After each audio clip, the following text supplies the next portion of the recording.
tea, plantation crop tea, blister blight of tea is caused by Exobasidium vexans. Initially small, pinhole-sized spots on the young leaves later become larger, transparent, light brown. Blister-like symptoms on the lower leaf surface surrounded by dark green water-soaked zones. Release fungal spores and become white and velvety. White brown, then turn brown. Bent or distorted young stems break off or die. So blister blight of tea is caused by Exobasidium vexans. Initially small pinhole-sized spots on the young leaves later become larger, transparent, light brown. Blister-like symptoms on the lower leaf surface surrounded by dark green water-soaked zones. Release fungal spores and become white and velvety, then turn brown. Bent or distorted young stems break off or die. Spray 0.1% of Bodox mixture or copper oxychloride. Spray Tridimorph at the rate 340 to 560 ml per hectare under mild and moderate rainfall conditions. Collect and destroy the diseased leaves.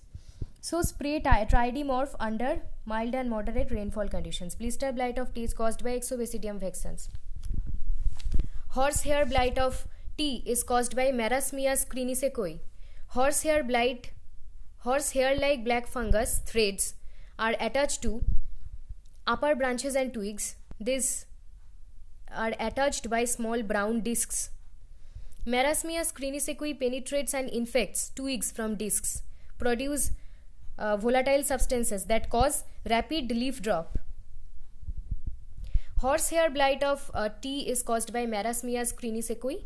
Marasmias crinisekoi horsehair-like black fungal threads are attached to upper branches and twigs and attached by small brown discs. This Marasmias crinisekoi penetrates and infects the twigs from discs, produce volatile substances that cause rapid leaf drop. So which type of fungi in case of tea produce volatile substances? Horsehair blight causing fungi Marasmias crinisekoi.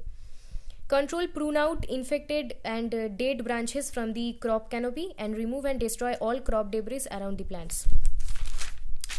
Then the third type of disease in tea is the twig dieback or stem canker that is caused by Macrophoma theicola. First symptom, browing and drooping of leaves, shoot dry and die from tip to downwards. Drying branches have cankers. Cankers are shallow, slowly spreading lesions. Lesions are surrounded by thick area of bark. Twig dieback or stem canker that is caused by Macrophoma theicola. Third disease of tea is the twig dieback or stem canker that is caused by Macrophoma theicola. First symptom, browning and drooping of leaves. Shoot dry and die from the tip to downwards. Drying branches have cankers. Cankers are shallow, slowly spreading the lesions that are surrounded by thick area of bark.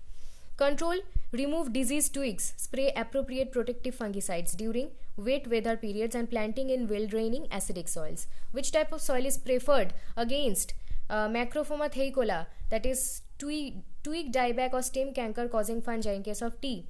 That is acidic soils. So remove diseased twigs, spray appropriate protective fungicides during wet weather periods, planting in well-draining acidic soils.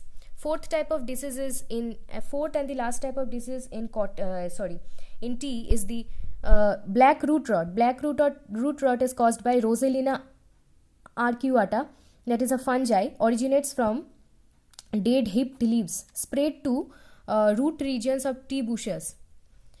Swollen ring of tissues that formed round the stem above the dead patch. Black root rot of tea is caused by Rosalina arcuata, that is a fungi, originates from dead hipped leaves, spread to root regions of tea bushes. Swollen ring of tissues form round the stem above the dead patch. Black root rot of tea is caused by Rosalina arcuata. Etiology is mycelium. Mycelium is seen when bark is removed. Star-like growth seen at the soil surface. Mycelium is seen at the soil surface, star-like growth. Mycelium is surrounded by stem and kills the bank up to 7.5 to 10 centimeter of length. So what is the etiology of black root rot causing fungi Rosalina arcuata? The etiology is mycelium. Mycelium is seen when bark is removed, seen at the soil surface, star-like growth, surrounded by stem and kills the bank at which length 7.5 to 10 centimeter length.